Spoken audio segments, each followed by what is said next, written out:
नमस्कार दोस्तों, मैं मनीष पाठक आपका हार्दिक स्वागत करता हूं।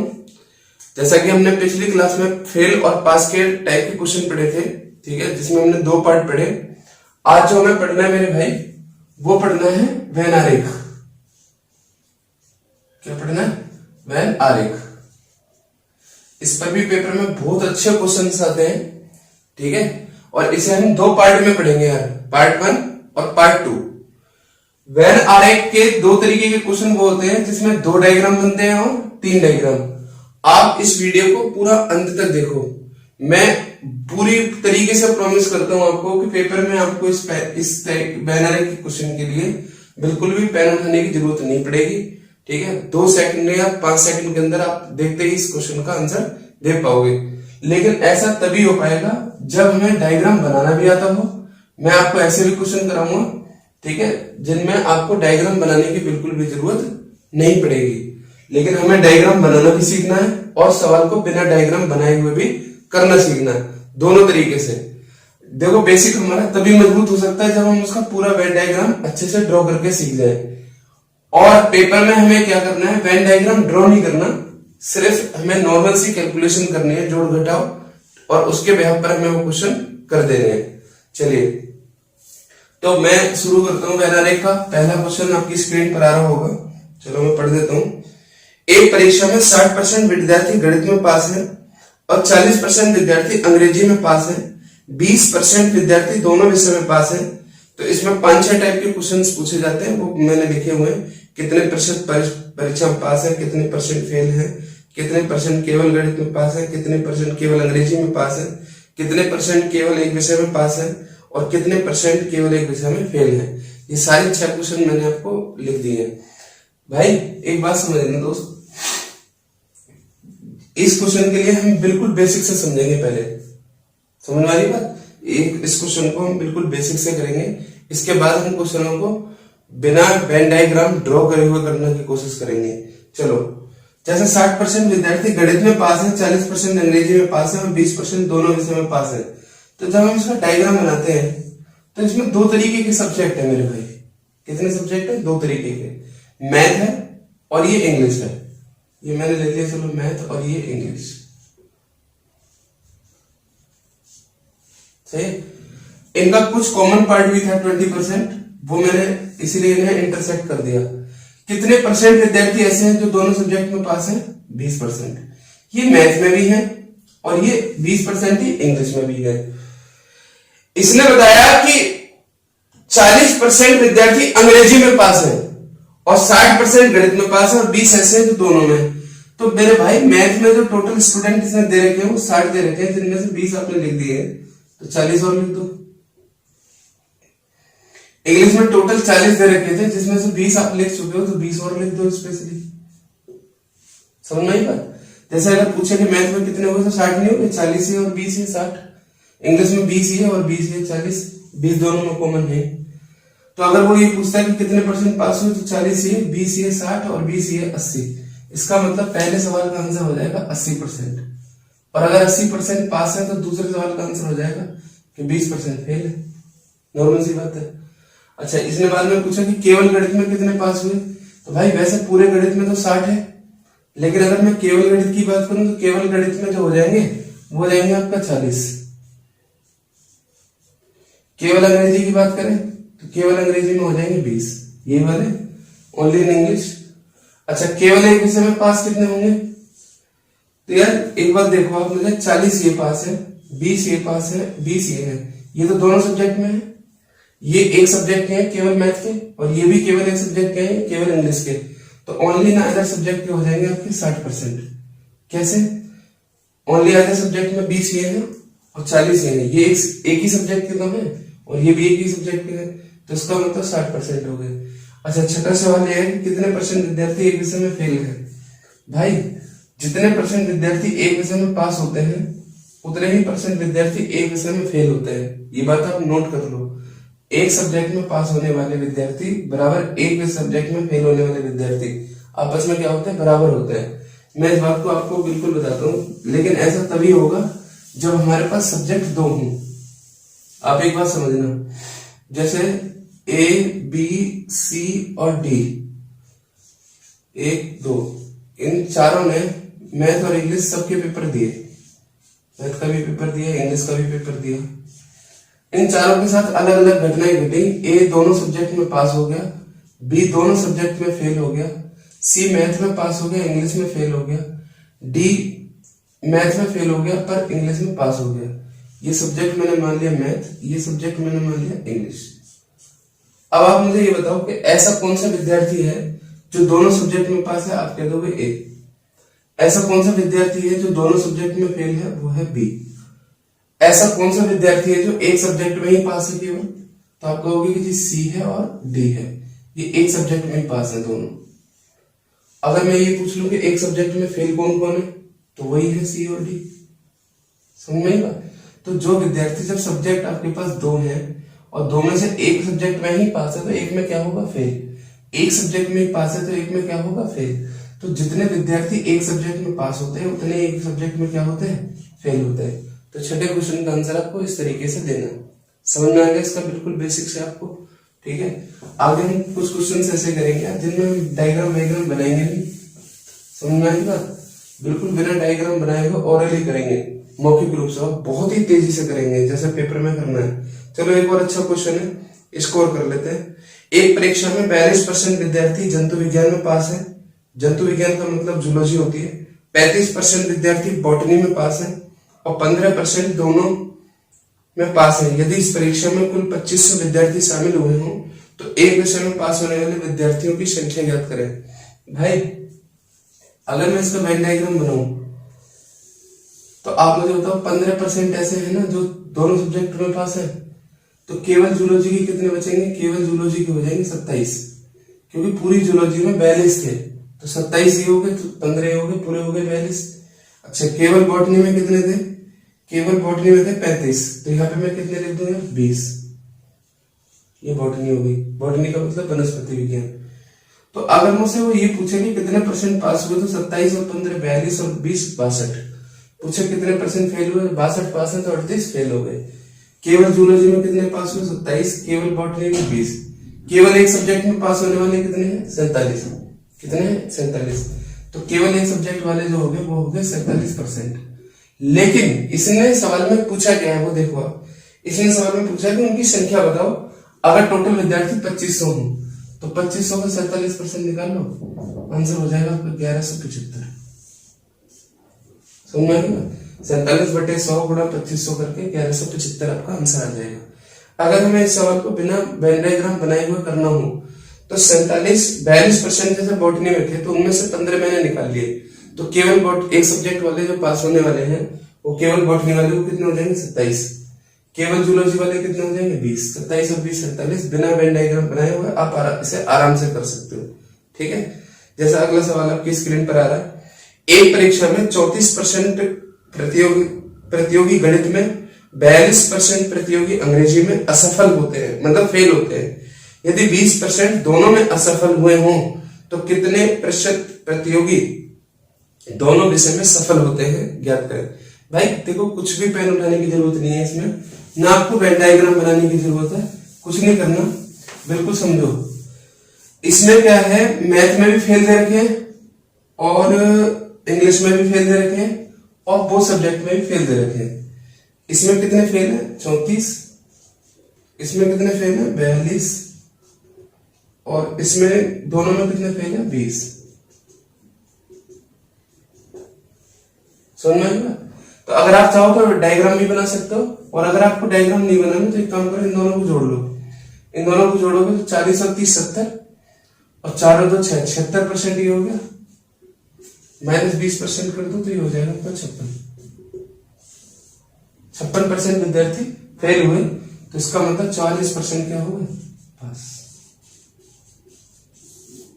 समझ में आई बात? ठीक है ना भाई, बड़े आसानी से कर सकते हो। 76 माइनस 20 56, 56 फेल है तो 44 क्या हो गए? पास हो गए। चलो अगला सवाल। एक परीक्षा में 70% प्रतियोगी अंग्रेजी में और 80% प्रतियोगी गणित में सफल हुए, 10% प्रतियोगी दोनों में असफल हुए। यदि 144 प्रतियोगी दोनों विषय में सफल होते हैं तो प्रतियोगियों की कुल संख्या ज्ञात करें। भाई एक बात समझना यार, इंग्लिश, मैथ और बोथ, इंग्लिश में जो है वो 70% पास है, अंग्रेजी में 80%, मैथ में 80% पास है, और दोनों विषय में 10% विद्यार्थी फेल है। मेरी बात ध्यान से समझो। देखो, अगर सवाल के अंदर ऐसा हो कि ये फेल हो, ये पास हो और ये पास हो, तो एक सब्जेक्ट वाले के फेल को हम पास में कन्वर्ट कर देते हैं। अगर मान लो यहां पे पास है, यहां फेल है और यहां फेल है, तो इसको भी हम फेल में कन्वर्ट कर देंगे। मतलब कहने का ये है कि हमें ये वाली सिचुएशन देख के चलनी है, इसको हम डिस्टर्ब नहीं कर सकते। तो अब यहाँ पे क्या है, ये पास है, ये पास है और ये फेल है, ये पॉजिटिव पॉजिटिव और ये क्या है, नेगेटिव है। तो मैं आपको इसका एक बहुत ही बेहतरीन तरीका बताता हूं कि इन्हें आप जोड़ के देखो। अगर मैं इन्हें हटा भी दूं, मैंने मान लिया कि ये है ही नहीं, तो इसने कहा कि इंग्लिश में 70 पास है और मैथ में 80 पास है, तो इनकी संख्या बैठ रही है 150। कितने बैठ रही है, 150। लेकिन 10% तो दोनों में ही फेल थे, इसका मतलब टोटल पास वाले विद्यार्थी कितने थे, 90 थे। टोटल जो पास थे वो थे 90, लेकिन सवाल में बैठ रहे हैं 150। तो ये ऐसे बैठ रहे हैं क्योंकि 60% विद्यार्थी दोनों विषय में पास है।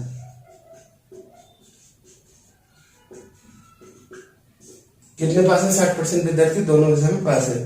भाई वैसे यार एक्चुअल में पास हो सकते हैं 90, लेकिन जब आपने उनकी संख्या 150 बैठा दी है, तो इसका मतलब यह है कि ये 60 जो है 2 बार काउंट हो रहा होगा। ठीक है, तो ये 60% क्या है, दोनों विषय में पास हो गए। अब ये 60% दोनों विषय में पास है, इसने कहा 144 विद्यार्थी दोनों विषय में पास है, तो इसका मतलब यह है कि 60% की जो वैल्यू है वो है आपकी 144। कितनी है, 144। तो कुल विद्यार्थी पूछे, 12 से काट दो इसे, 12 पंजे 60 और 12 से 12 बार, 5% की वैल्यू 12 है, तो 100% करने के लिए मुझे क्या करना है, इसमें 20 की गुणा, इसमें 20 की गुणा कर दो, 240। टोटल जो विद्यार्थी हो गए वो हो गए आपके 240। अरे समझ में आ गई बात। जब 2 पॉजिटिव के साथ 1 नेगेटिव दे रखा हो, तो इसी तरीके से हमें कैलकुलेट करना, वेन डायग्राम बनाने की ज्यादा जरूरत है नहीं। ठीक है ना, मैं 2-3-4 सवाल और कराता हूँ आपको, बिल्कुल कॉन्सेप्ट क्लियर हो जाएगा, पेपर में मौखिक रूप से कर पाओगे। देखो, छात्रों के एक समूह में 70% अंग्रेजी और 65% छात्र हिंदी बोल सकते हैं। यदि 27% दोनों में से कोई भाषा नहीं बोलते, तो कितने % दोनों भाषा बोल सकते हैं? मौखिक रूप से कर दो, क्या प्रॉब्लम है इसमें। 70 और 65 कितने होते हैं जोड़ करके, 135। जबकि उन्होंने कहा 27 कुछ बोलेंगे नहीं, तो बोलने वालों की संख्या तो 73 ही है। अगर 73 है और 135 बैठ रही है, तो इसका मतलब 73 से 135 के बीच के जो भी डिफरेंस होगा वो दोनों भाषाएं बोलने वाले होंगे। भाई 70% ये बोलते हैं और 65% ये बोलते हैं, तो इसका मतलब ये हो गया कि 135% है बोलने वाले। कितने हैं बोलने वाले, 135। लेकिन उनकी व्यक्तिगत संख्या की बात करें तो वो बैठ रही है 73, क्योंकि 27 तो कुछ भी नहीं बोलते। अब बोलने वाले लोग हैं 73 और भाषा बोली 135 ने, तो इसका मतलब ये है यार 27 और 35 ये आप जोड़ लो। जैसे 35 में अगर मैं 27 जोड़ू तो 35 और 20 कितने होते हैं आपके 55, 55 और 7, 55 और 7 हो गए आपके 62। तो 62% लोग हो गए जो दोनों भाषाएं आपकी बोलते हैं। अगर मान लो इनकी संख्या दे रखी होती तो वैसे कैलकुलेट कर लेते हैं। तो कोई वेन डायग्राम बनाने की जरूरत नहीं है, आपने देखा, समझ में आती चल रही बात, मजा आ रहा। चलो अगला सवाल बड़ा बेहतरीन। एक सर्वे में यह पाया गया कि 53% विद्यार्थियों को कॉफी पसंद है, 63% विद्यार्थियों को चाय पसंद है, जबकि 10% विद्यार्थी चाय और कॉफी को पसंद नहीं करते। यदि 91 विद्यार्थियों को दोनों पसंद है तो कुल कितने विद्यार्थी हैं? है ना अच्छा सवाल, कुछ भी नहीं है, बिल्कुल पेन उठाने की जरूरत नहीं है। 53 और 63, 50 और 60 कितने होते हैं? 110 और 6 116। जबकि 10 उसने मना कर दिया कि पसंद ही नहीं करते, तो इसका मतलब दोनों चीज पसंद करने वाले कितने होंगे? 26। भाई चाय और कॉफी और बोथ, तो 53% को तो कॉफी पसंद है, पसंद, और 63% को चाय पसंद है, और 10% इनमें से कुछ भी पसंद नहीं करते, नन। तो मेरे कहने का मतलब ये है कि 116% लोग ऐसे हैं जो पसंद कर रहे हैं, जबकि उनकी व्यक्तिगत संख्या कितनी बैठ रही है, 90। अगर संख्या 90 है और कप 116 उठाए हैं, मेरी बात को समझो, जैसे एक पार्टी में 63 कप चाय के उठाए गए, 53 कप कॉफी के उठाए गए, तो टोटल कप उठाए 116। और जबकि जो 100 थे उनमें से 10 लोगों ने इनमें से कुछ भी नहीं पिया, न चाय पी न कॉफी पी, तो पीने वालों की संख्या कितनी होगी, 90। अब 90 से अगर कप 116 हुए यार, तो इसका मतलब दोनों पसंद करने वाले कितने हो गए, 26%। उसकी वैल्यू दे रखी है 91। 13 दूनी 26, 13 सत्ते 91, 2% की वैल्यू 7। अब मुझे निकालना है टोटल, तो 100% कितना हो जाएगा, क्या करना पड़ेगा मुझे, 50 की गुणा इधर उधर, तो 3.5 समझ होगा। कोई वेन डायग्राम बनाने की जरूरत नहीं है, मौखिक रूप से आप आसानी से कर सकते हो यार। ऐसा शायद आपने अभी से पढ़ा नहीं होगा, आराम से। एक स्कूल के 40% विद्यार्थी फुटबॉल खेलते हैं, 50% क्रिकेट खेलते हैं, 18% कोई खेल नहीं खेलते। तो दोनों खेल खेलने वाले विद्यार्थियों का परसेंटेज बताओ, 40 और 50, 90। 18 ने पहले ही मना कर दिया था, तो इसका मतलब खिलाड़ी थे 82, खेल खेल रहे 90, तो 8% दोनों खेल खेल रहे। सेकंडों में आंसर आएंगे, सेकंडों में।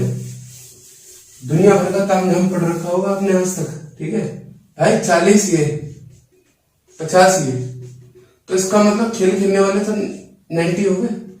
लेकिन उन्होंने बताया पहले कि 18% भैया कुछ नहीं खेलेंगे टोटल में से, तो इसका मतलब खिलाड़ी 82 है। अब तुम बताओ, प्लेयर 82 है, खेल 90 ने खेला, तो ऐसा कब पॉसिबल हो सकता है, जब 8% दोनों खेल खेलते हैं। यही सवाल का आंसर, बस और कुछ नहीं। एक परीक्षा में 75% प्रतियोगी अंग्रेजी में और 37.5% प्रतियोगी गणित में सफल हुए। चलो ठीक है भैया, 75 और 37.5 में से कितने हो जाते हैं, 112.5 हो जाते हैं ना। 75% यहाँ पास हुए और 37.5% यहाँ पास हुए, तो इसका मतलब ये हो गया आपके 112.5। जबकि इसने कह रखा है कि 12.5% दोनों में फेल है, तो 100 में से 12.5 फेल है, तो इसका मतलब टोटल जो पास है वो 88.5 है। जब टोटल पास 88.5 है, तो यहाँ 112.5 कैसे हो जाएगा, ऐसा हो जाएगा कि 25% दोनों में पास होंगे। 12.5 और 12.5, 25% क्या होंगे, दोनों में पास होंगे, जिनकी वैल्यू सवाल में दे रखी है 444। कितनी दे रखी है, 444। आपसे पूछा 100%, तो इसमें 4 की गुणा है, इसमें भी 4 की गुणा कर दो, 1776। यही सवाल का आंसर है। दुनिया भर के तरीके लगाने की कोई जरूरत नहीं, बिल्कुल मौखिक रूप से समझते चलो। देखो, मैंने किसी भी बेसिक आपको पहले वेन डायग्राम से भी समझाया, क्योंकि 3 वाले क्वेश्चन में हमें वेन डायग्राम ही बनाना चाहिए, समझ में आ रही बात। लेकिन 2 वाले क्वेश्चन में आपको वेन डायग्राम बनाने की कोई जरूरत नहीं, मौखिक रूप से आप आराम से कर सकते हो ओरली। चलिए अगला सवाल, समझ में तो आती चल रही ना बात।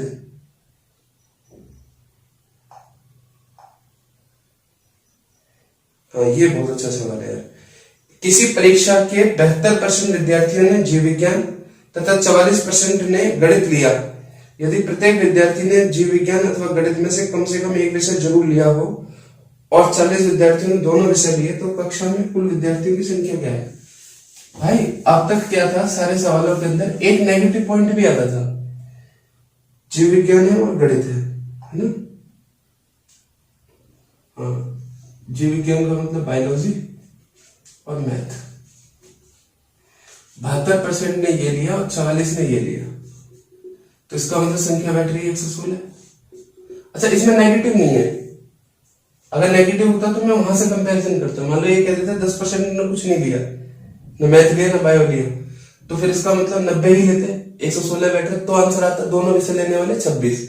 लेकिन यहाँ नेगेटिव बिल्कुल कुछ नहीं है, मतलब सारे के सारे विद्यार्थी कुछ ना कुछ जरूर ले रहे हैं। तो टोटल अगर मैंने 100 मान लिए, 100 विद्यार्थी हैं और 116 बैठ रहे हैं, तो इसका मतलब ये है कि 16 विद्यार्थी ऐसे हैं, 16% जिन्होंने दोनों सब्जेक्ट चुने हैं, और इनकी संख्या सवाल में दे रखी है 40। तो 8 दूनी 16 और 8 पंजे 40, 2% की वैल्यू होगी 5। अगर मैं इसमें 50 की गुणा कर दूं तो ये हो जाएगा 100% और ये हो जाएगा आपका 250। 250 ही सवाल का उत्तर है। समझ में आ गया? इसमें क्या है यार मेरे भाई, नेगेटिव नहीं दिया हुआ है। अगर वो ये कह देता कि 10% कुछ भी नहीं ले रहे इनमें से, जैसा एक सवाल में हुआ है, तो यहाँ पे 90 से कंपेरिजन होता। ये कह रहा है कि हर विद्यार्थी कुछ ना कुछ जरूर चुन रहा है, मैथ या इंग्लिश। चलो अगला सवाल आप करके देखो। एक विद्यालय में 90% छात्र अंग्रेजी में और 85% हिंदी में उत्तीर्ण हुए। 375 छात्र दोनों विषय में उत्तीर्ण हुए। यदि दोनों विषयों में एक भी छात्र अनुत्तीर्ण ना हुआ हो, मतलब फेल कोई नहीं हुआ, सारे के सारे पास है, तब कुल छात्रों की संख्या बताओ। तो 90 और 85,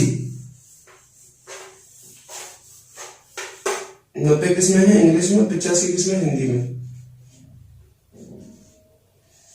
तो मुझे एक बात बताओ, 90 और 85 जोड़ के कितने होते हैं? 175 होते हैं ना। इसमें नेगेटिव कुछ है ही नहीं, तो इसका मतलब दोनों में पास कितने हो गए? 75%। उसकी वैल्यू सवाल में दे रखे 375 है शायद, है ना। तो ये संख्या इससे कितनी बार कटेगी? 5 से कम 5, 5 25 हासिल 2, 5 से 35 और 2 37, यानी 5 बार। 1% की वैल्यू होगी 5, तो 100% हो गए 500।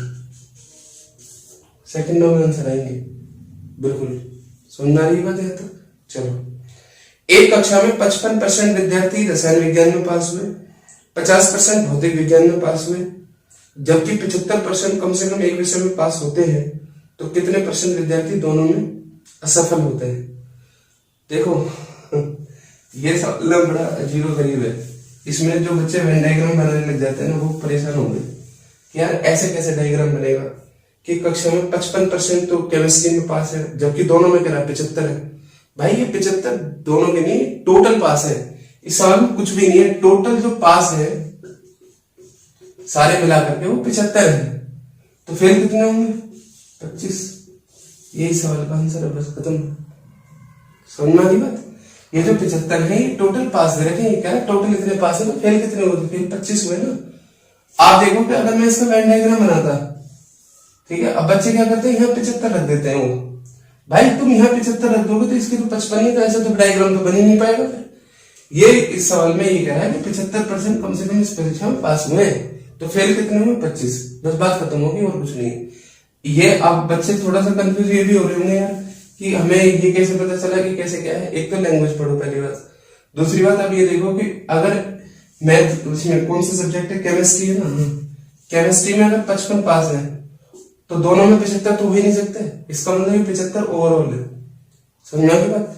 अगली वीडियो में हम थर्ड वाला पार्ट करेंगे। इस वीडियो को आप ज्यादा से ज्यादा शेयर कर दो, लाइक कर दो, ठीक है। जैसा भी आपका रेस्पॉन्स आ रहा है वो लिखा करो, डाउट्स भेजा करो, ठीक है। जो टेलीग्राम चैनल है maths by Manish Pathak sir, उसमें अपने डाउट्स उसी टॉपिक से रिलेटेड जरूर भेजा करो। और भाई पढ़ाई करो।